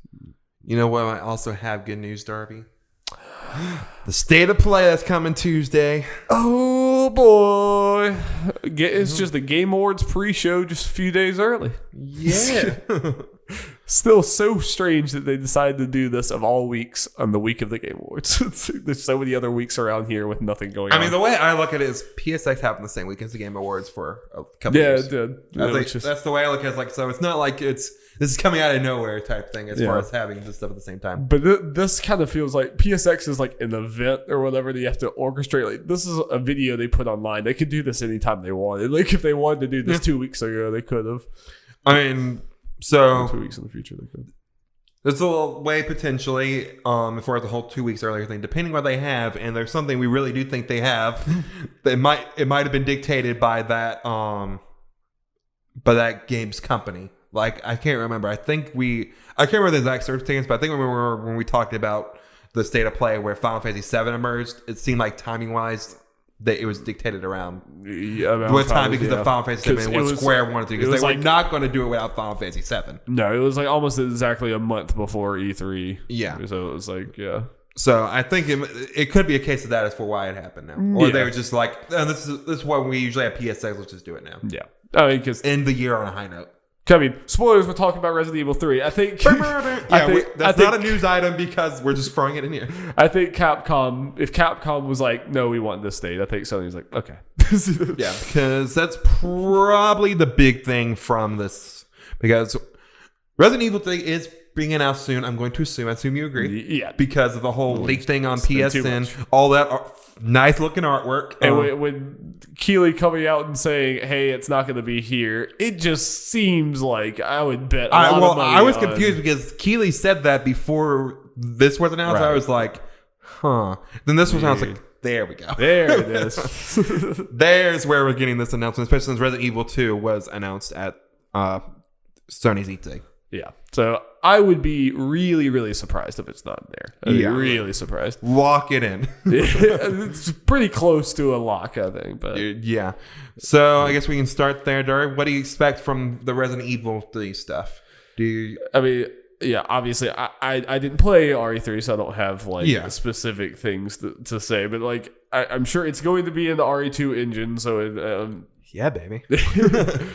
I wonder if because RE2 was such a surprise, and like they had that like kind of slow developing trailer because we didn't know what this was, and it was a big reveal. Do you think we'll have something similar for this, or do you think they're going to come more out and be like, boom, here's the game? I can see it either way because we know it's coming now, so anything that even looks remotely like Resident Evil will be like, it's Resident Evil. But I think they could still pull it off. Also, keep in mind that they didn't expect this to leak. That's what I'm getting at. Yeah. I can see them still doing the whole slow build-up thing because Resident Evil 3 Remake happening is no surprise to anyone. Yeah. The fact that it's being announced and probably releasing this soon is the shocker. So they can still get away with that. Yeah. Now, but yeah, obviously I didn't know this leak, but I can still see them doing it like, boom, Resident Evil. Yeah. Get hyped. I so wish this didn't leak. Yeah. Because, man, that would have been like, wait, what? We're already the same year RE2 came out? Yeah. It sucks that it's kind of leaked twice. Like, as far as... What was the second thing? Well, the whole... Remember, we talked about it a couple weeks ago, with this thing just existing and all that. Yeah. And then the whole, it's happening here, yeah. I can't remember. Also, I was just going to say this. To further solidify this is happening during the state of play, Daniel Ahmad was like, with the whole Game Explain thing, it's like, oh, it could happen earlier, then retweeted the moment this was announced. So it's happening here. But as far as the trailer goes, I expect obviously see Jill, and since he's on Carlos, I'll see Carlos, and since he's on the cover, I can see them hiding this for a little bit. We'll see Nemesis. Yeah, probably like end of trailer, like 100%. Yeah. I'm super interested to see how the hype and stuff for this goes because in some ways I can see arguments for it'll do better because of RE2, and I can see arguments for it'll do worse because it's not as new and not as exciting, And RE2 is just more of the cult classic game than RE3 is. I agree, but I think as far as the argument for potentially doing better, and saying I fully believe this, is the fact. Typically, sequels do better. Yeah. And this is more of a direct sequel to RE2. And RE2, has sold more and more over time, and people generally like it. It's not a game where you see a good chunk of people loving and then a decent chunk of people not liking it. It seems to be pretty universally loved. But also, I definitely feel like, I mean, once upon a time, I feel like the sequels do better was almost like a rule. It just always happened. But I think like video games have definitely come somewhat more to a place where like the hype and how you market it really does matter. And like there are like franchises that have completely like fallen. With sequels have just fallen apart, and like Battlefield 5. Yeah. Like, that name didn't like carry anything anymore. Like, not that this is probably too early for it to peter out, but I feel like this could be like it's gonna do well, but I could definitely see it doing like maybe a little worse. And, I can see potentially a little worse overall. I expect the initial numbers to be higher. Yeah, but well, I don't know. I can see it either way. Like, I don't feel confident about any take on what this will do. I just expect it to do well. Yeah, either way, I don't think it's gonna bomb. I just wonder if are they just gonna like keep riding that ladder, or is it gonna kind of Yeah. Okay. So other things that could be there. I think it's time we've seen Ghost of Tsushima. Yep, it's kind of like the last remaining Sony first party game that we don't know. Like there's the Horizon 2 and God of War 2 and Spider-Man 2. We haven't seen those, but we know they're in development. This is the last of the big ones that they were showing. For PS4, I think it's an important thing. A thing as he's thought of that made me think more it could be here is the next time we probably have a big Sony thing where they would potentially show off games is their PlayStation 5 event, where they're going to focus on PS5 games. Right. Which is not Ghost of Tsushima. No, it's not. Yeah. It would be really weird. Yeah, it would be kind of weird to be like, PS5, now look at this game that's coming out on PS4. Yeah, and then if we go for... I feel like it'd be bad optics if we go through the PS5 event, which I think people are thinking probably happen around February or March. We don't see Ghost of Tsushima. Like, we see PS5 games before we get something solid about Ghost of Tsushima. That'd be weird. Right. Even if they just get a general release month/window here, I feel like that's a lot better than waiting. Right. Because they've said recently that it's still a PS4 title. It's not getting...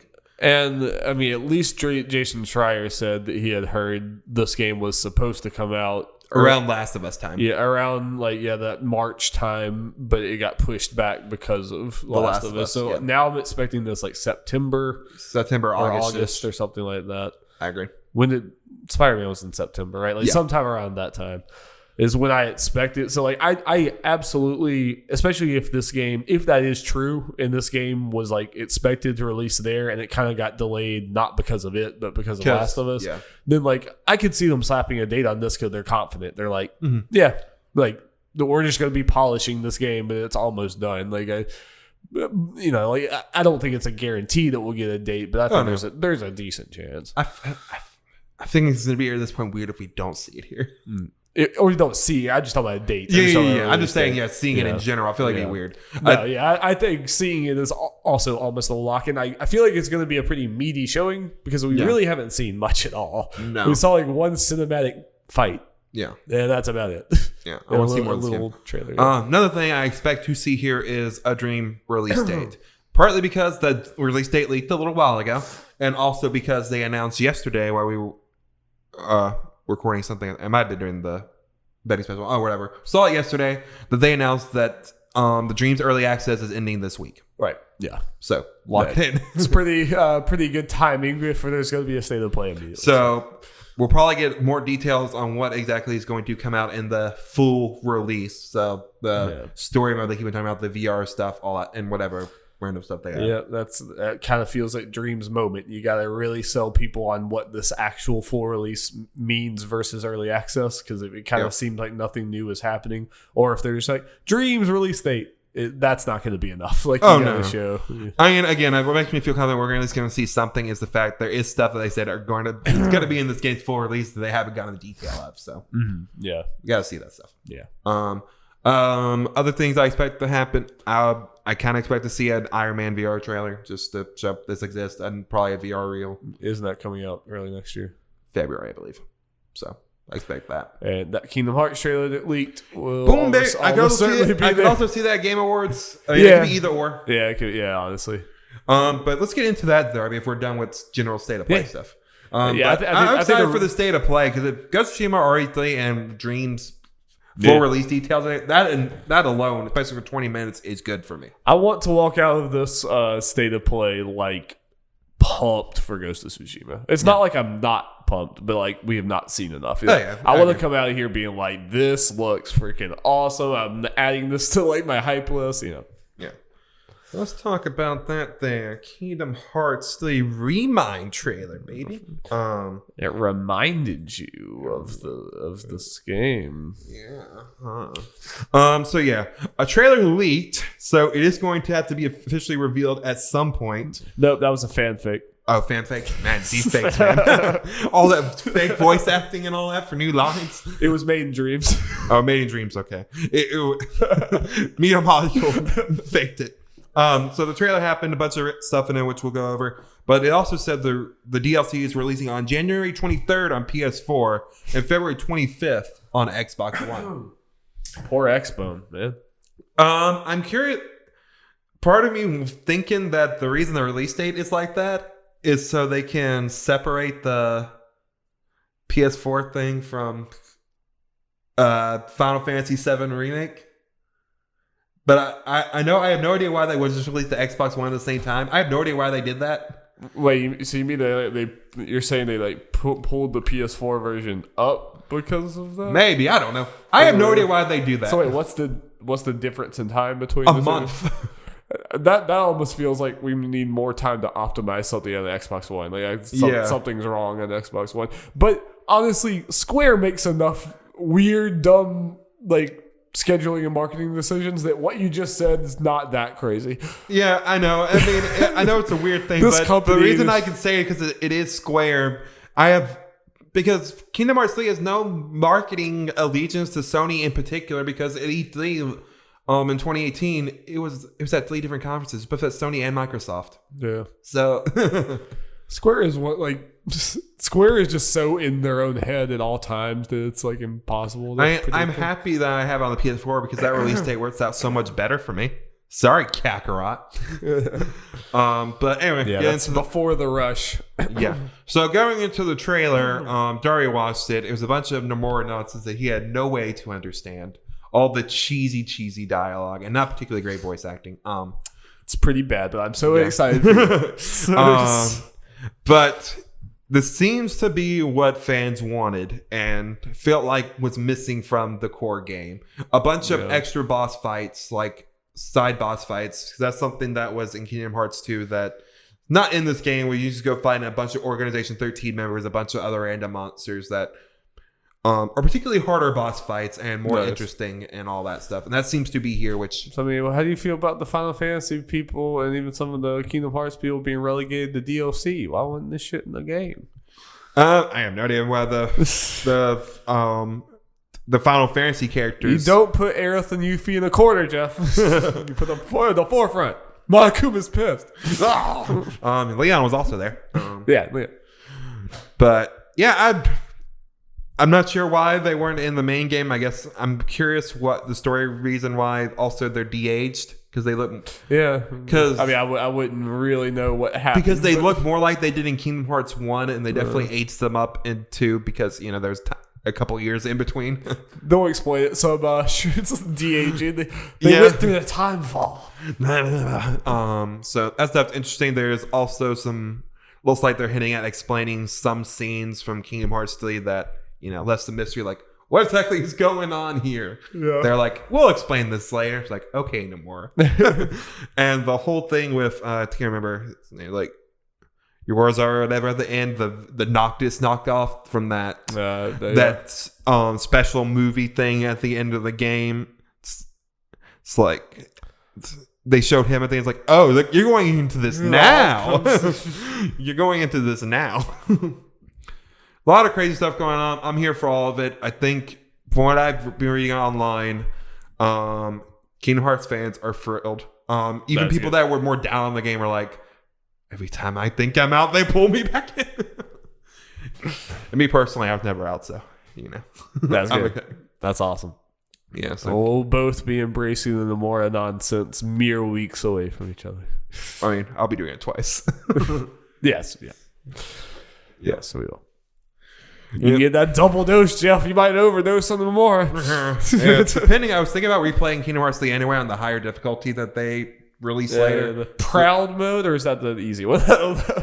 Proud, I think, is the hardest one they had on there originally. That's what I played on, which, yeah, was pretty easy. So, yeah. But I am also curious for this DLC if it's something I'll be able to do right away, or I would have to replay the game for some stuff. Because there's some stuff in there that looks... A lot of it looks like post-game stuff. Like, the story stuff is after the events in Kingdom Hearts 3. And there are a couple things in there. It's like... This seems like in the middle of the game stuff. Like, one thing in particular... the final world or whatever, where you face the final boss, people were not happy the fact that they were building this place up and it was just a boss arena. You couldn't explore it. But in that trailer, they showed you can explore it, which is also hype. So they're pretty much taking all the complaints that the main complaints people had for Kingdom Hearts 3 in a lot of ways. Yeah. And other than if people just did not straight up like the story, which is... Yeah, I hope they're up front before the release about, like, if this is... You can just load up your game and go. Yeah. I have to imagine. Because that would suck and like have probably a lot less people play it if you do have to restart the whole game. Yeah, and like they're taking all the criticism and fixing in this DLC, adding everything people want, which makes me happy. Sounds good. But Game of the Year is getting better. Darby, next to pretty sure it's making Nomura is the dream maker. Yes. Okay, Darby. Speaking of makers. Let's talk about Super Mario Maker 2, baby. Do you see what he did there? Huh? Dude? Aren't I hilarious? Vindicate me, internet. Oh, okay. So we got a Mario Maker 2 update. Finally. Seriously, dude. So they seem to be going a different route with the updates for Mario Maker 2. Instead of doing piecemeal stuff, just kind of periodically with Mario Maker 1, they're like, here's just a giant freaking update. And this is the worst way of doing it, right? I think so, yes. Yeah. I feel like they wanted the big update thing, like, here's all this content. You could have done that with just Link. Right. Yeah. Like you could have added the whole... The Spike and Pokey enemies are cool. I'm all for more enemies in this game. You could have added those not long after the game. You could have, like... The frozen coin, the dash block for... That's in 3D World only, that the Ninja speedruns. That stuff could have came out sooner. Like, all this stuff could have been week to week, like keeping the game alive and a little bit more fresh every time people come in. So they're like, yeah, this is pretty cool. And then like, oh, freaking Master Sword. And you have a bunch of people writing articles about that. Instead, you have the game just kind of slowly dies and dies and dies and dies. And then now you bust out all this stuff and it's probably too late. I feel like this it will get people back. Like, I'm definitely going to, play more because I want to see all that I think we've already, like, this game is not going to be Mario Maker 1 as far as impact, and that ship has sailed. That ship is. It is very unfortunate. I don't know what. Like, here's the thing: Nintendo's been so good about this stuff this generation with as far as their games that updates make sense for, like Splatoon and Smash, definitely, but. I don't know why they dropped the ball so hard with the game. Even ARMS was better. Because, like, how long ago did that come out? And this is the June first big update, right? I think there were a couple little small updates, but this is the first significant update. Yeah. I mean, this sucks because, Mario Maker 2 is objectively a better game than Mario Maker 1. Anyone who says otherwise just didn't play the game. I mean, it is better, but it was marketed and supported worse. And it kind of just... It killed it. I mean, not that I'm sure it was successful enough, but I have to imagine it's far below what their expectations were. Like, actually, let me think. Maybe I'm wrong, but it just doesn't feel like this. Like, whenever we were talking about this game coming up to it, me and you were just like absolutely certain that it's like, oh, this is going to be like a completely like a juggernaut. A juggernaut that like it's like a Mario Kart or Smash type thing that just keeps selling and selling and selling and. Because the first one sold like 5 million on the freaking Wii U. Yeah. Like late into it came out like 2015. I mean, I thought this would be something we keep seeing like in the NPD top 10s. Yeah. And, I mean, it just hasn't been the case. No. But let's start. But the actual things that's happening, are cool. Yeah. So we'll save the big boy for last. Spike and Pokey, cool. Frozen coin. Having that kind of stuff is cool. The dash block, I'm okay with them adding stuff that's just 3D World only to make it even more different since it's already different enough. Yeah. And I can't remember. I think there was something else we got to put on here that's everything but 3D World. I'm okay with them adding more stuff that makes sense to differentiate those two since they're already treating them differently enough. Yeah. And then the Ninja Speedrun is also cool, where you just have a bunch of these little ninjas going around that are ghosts of other players. No, it's kind of like... And the biggest thing for those, Nintendo created levels. That's what those are, and I want more of those. Oh, yeah. Absolutely more of those. Yeah, it's like the Mario Kart ghost thing. Yeah, that's pretty cool. And there's just cute little chibi ninja things. Yeah, I like that. Yeah. But the big boy.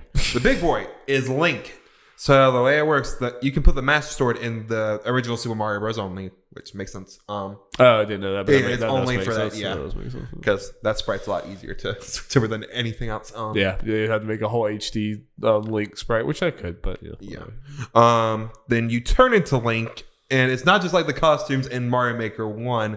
It is, you are literally Link with a bunch of sword attacks, bow and arrow, bomb, shield, the whole shebang, and like they just kept their guns like.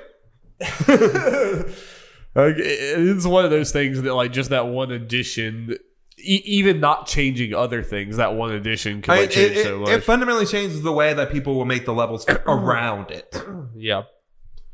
Which 100% will help diversify the levels, and they'll probably certainly be a subset, a part of the community that just focuses on that stuff, at least for a little while. And just an extension. I'm sorry, I'm not throwing. Also, we got Zelda Maker, man. Yeah, I mean, by extension, I hope that, and Nintendo is very slowly going in that direction, but with like Mario Kart, they started introducing Link and the Splatoon characters and like making Animal Crossing Nintendo Kart, and I'm like, this is fucking awesome. It's just like Smash. Smash shows like you have so many franchises people care about. Like, I know Mario's in the name. Who cares? Just like actually have fun with this. And they're like, I'm happy to see them starting to do that. And here, like, I hope that a few months from now, it's like Samus is in the game with like all the Metroid powers. I'll be like, what the hell? That's so cool. They do something that made Metroid in the Super Mario World style. Yeah, just like it doesn't have to be in the Super Mario Bros. One. Yeah, just do it for different styles. Whatever makes sense. Yeah, you can just do it.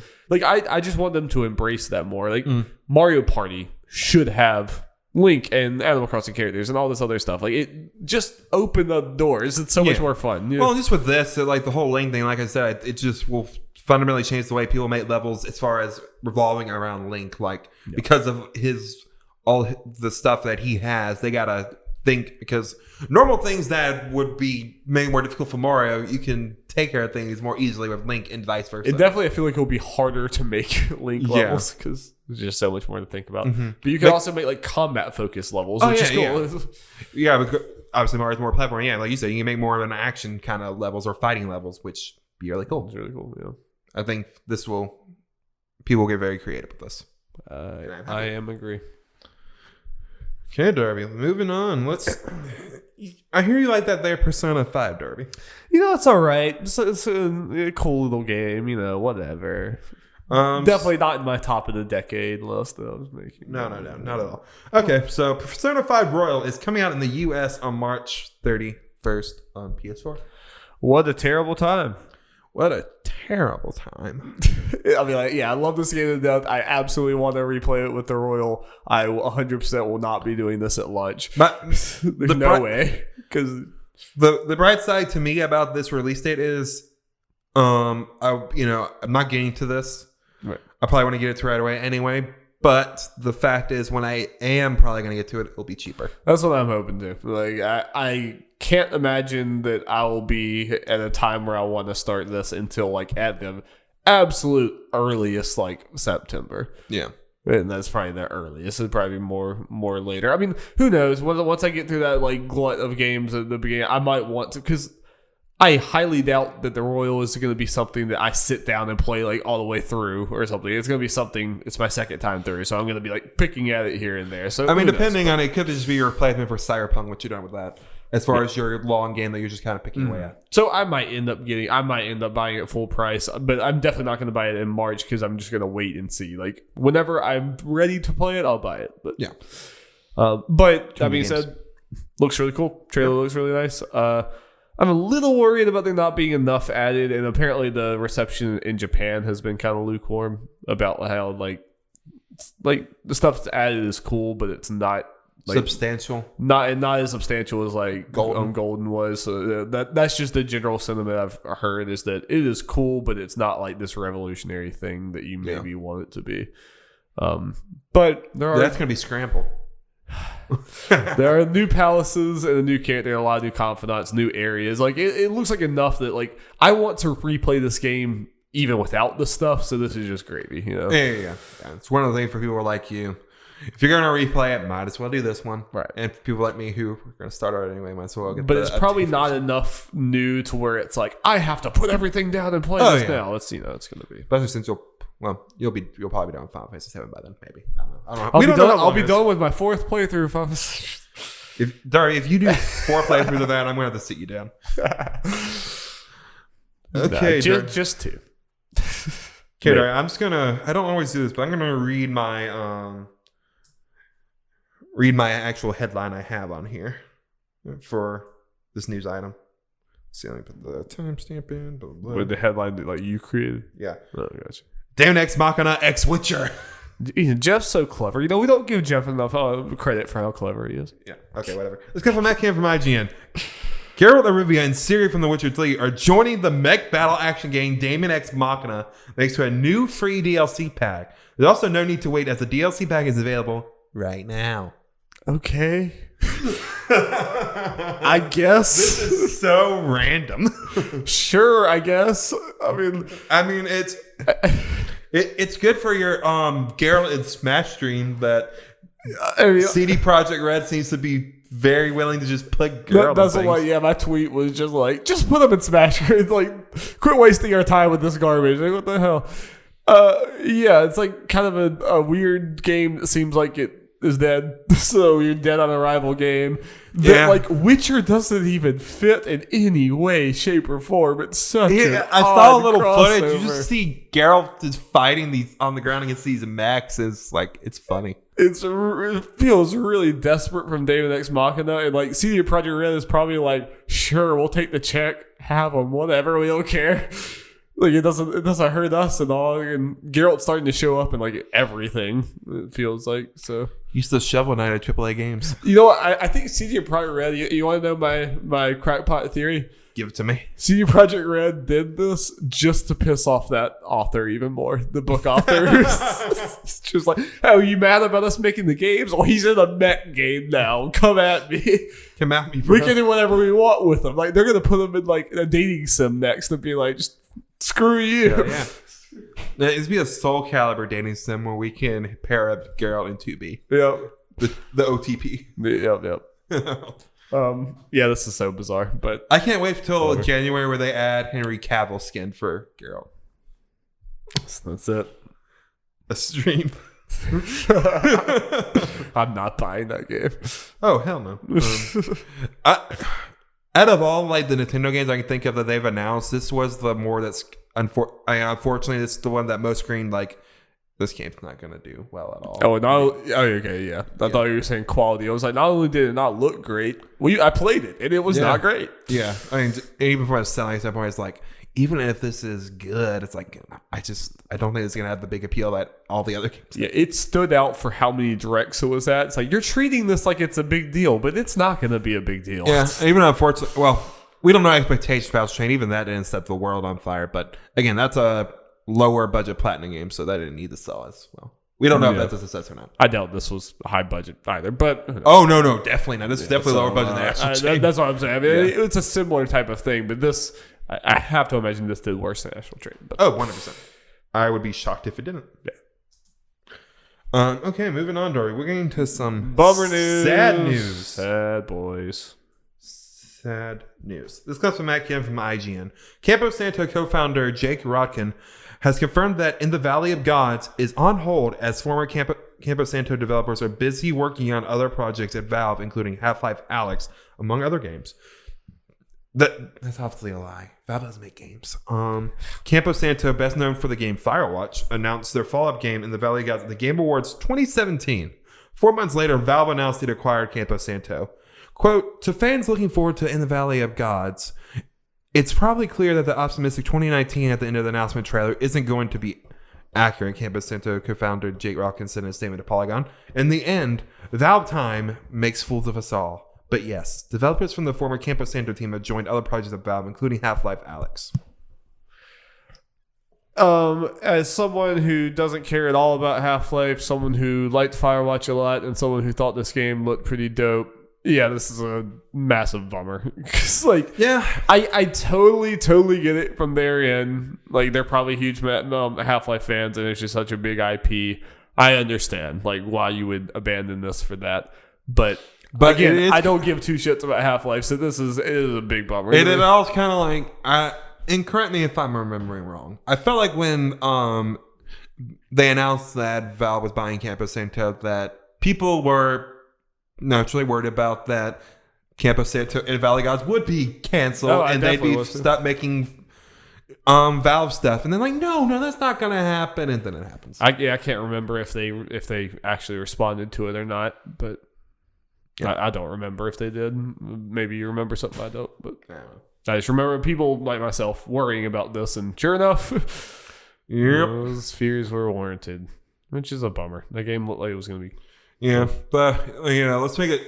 I'll say this because it kind of sounds like this in this, but just clarify that there has been statements saying, the Campus Santo guys can do what they want. This is the individual developer's choice. I mean, to work on this stuff. It makes more sense to go work on the Half-Life game. Oh yeah, I don't know. I'm just saying, trying to lower the whole Valve's making them do this. Yeah, it's not big bad Valve forcing them to. People weren't doing that anyway, but I didn't see a little bit, so I just want to. Yeah. Bummer. I mean, I hope that eventually they can come back to this game. Yeah. Down the line, but I have to imagine it'll be quite a long time. And might be completely different. And the budget would be increased. Well, it might never happen if they just move on to more Half-Life titles or more Valve titles. This game might just be completely scrapped. They should make a Danganronpa game. That'd be the most confusing announcement ever. Valve making a Danganronpa game. I was just thinking about Campo Santo. It might be the direct, whatever the direct opposite of Danganronpa writing is. That might be it. We might be approaching the direct opposite of Danganronpa writing. So yeah, let's do it. Yeah. Okay, Jerry, let's end on some sales time stuff, and then we will be done. And I need to go eat some food and stop being sick, hopefully. No. Okay, let's see. We're talking about some Nintendo Black Friday news. So Nintendo is dead. It's true. They're dead. Okay, so just go ahead and say this because I said Black Friday. This is all U.S. sales data. Let's see. Over Thanksgiving weeks, November 24th to November 30th, Nintendo Switch and Nintendo Switch Lite system sold a combined total of more than 830,000 in the U.S. Hot day. So in 1 week, it sold pretty close to 1 million. In just the U.S. Yeah. This ranks as the single best week of U.S. sales data in Nintendo Switch history. Let's see. Total Switch in America sales or whatever are at 17.5 million. Cyber Monday was the best it has been for the Nintendo Switch. And let's see, we also got some information about how games have been selling in America. Let's see, we got Pokemon Sword and Shield have sold a combined total of more than 3 million in the Americas. Other Nintendo Switch games, Mario Kart 8 Deluxe at 8.5 million. Just in the US. Yes. Smash Ultimate at 8 million. Super Mario Odyssey at 6.5 million, and New Super Mario Bros. U Deluxe at 1.5 million. You don't get no Breath of the Wild? Nope, no Breath of the Wild. It's Darby. It doesn't sell. Zelda doesn't sell. Yep, you're right. I'm sorry. How silly of me. No, that is quite a lot, and it's very comforting to see that they're still trending upwards. We have not hit the peak. We have not hit the peak in Valley or whatever of the Switch. Each holiday is selling more than the last, which is good. It's just been in the NPDs and just everywhere that Nintendo, the Switch has been the only console out of 3, which makes sense, selling better year over year. Yeah, but it's good that year 3 we're still trending upwards this much. I'm sorry, I sound like a goblin. Yeah, so I think especially with these numbers, considering about 1 million in one territory in a week, that helps with their whole, I think it was close to 20 million, what they were hoping to get for the fiscal year that ends in March. They might actually hit the 20 million this time. Yeah. It might have been 20 million. It might have been like an 18 or 17 million. It might have been their official prediction. But yeah, they probably don't want to miss it again like they did last year. Yeah. But they are doing well. The Switch is doing well. The games are selling bonkers. That Sword and Shield sales for 3 million are really good. I guess it's through the 30th, so it's got another week of sales now, and it is pretty cool. I mean, like, don't get me wrong, they have a lot of games with the third parties and everything, but I mean, like, overall, not as many games as you would, hope probably as far as like big sales, but these games still just keep selling more and more and more. Like, there hasn't been a ton of Nintendo first party games, but the ones that have released, like the old ones, are still like in the charts every month now, so they were releasing like Odyssey, Breath of the Wild, and Mario Kart 8 Deluxe in the first year. Smart move, because those keep trucking in along, and they keep selling. It's like, yeah, I mean, yeah, the more the Switch sales, they're just going to keep going. Yeah, it's crazy how much Mario Kart 8 Deluxe has sold. Considering when it was announced, people were like, they're releasing a port. What is this? And it's might be the best selling exclusive. That's probably the best decision they ever could have made. I think it's going to end up being the best selling exclusive game out of all 3 consoles for the generation. Damn. Yeah. Well, do you know what it's at total, like, or what it was in that last thing? I think we're close to 20 million. Good Lord. Something like that when we did the last quarterly report. Good God. Yep. Hasn't the Xbox One sold like 35 million? The thing about that number is we keep on using that number, but that was from years ago at this point. Super old. Yeah. So but who knows? That's Xbox's fault because they won't tell us what it is. True. I mean, I think it's safe to assume the Switch is going to surpass it probably within the next year. Yeah. Alrighty. Well, Jeff, I think that's a podcast, my dude. That was a pretty good one. It ended up decent time for spending an hour talking about games. We just had a lot to talk about. So tune in to watch me, Jeff, and hopefully Jacob Hamill, Mark Hamill's son. That reveal, I revealed it. Batman confirmed? Listen, or come watch the Game Awards with us on Thursday. Around what time are we probably going live? I'll say around 8:10, 8:15 maybe. Just to start a little before the pre-show. Around 8-ish Eastern time on Thursday. Twitch.tv/nerds@large-gaming. We gonna react to them Game Awards. See what Keeley has for us. Might do a little discussion on Tuesday after we get off work for the state of play. Yeah, depending on what's going on. Whenever they reveal Sly 5 and Sly 5 to come out March 3rd. For the next podcast, I saw right before the podcast started, there's going to be a new game announcement from the Danganronpa creator. Tomorrow. Another new one? Didn't they announce wasn't that other one a few months ago? Yes. It's serious working on multiple projects. Interesting. So, all right. Well, thank you guys so much. Bye. Bye.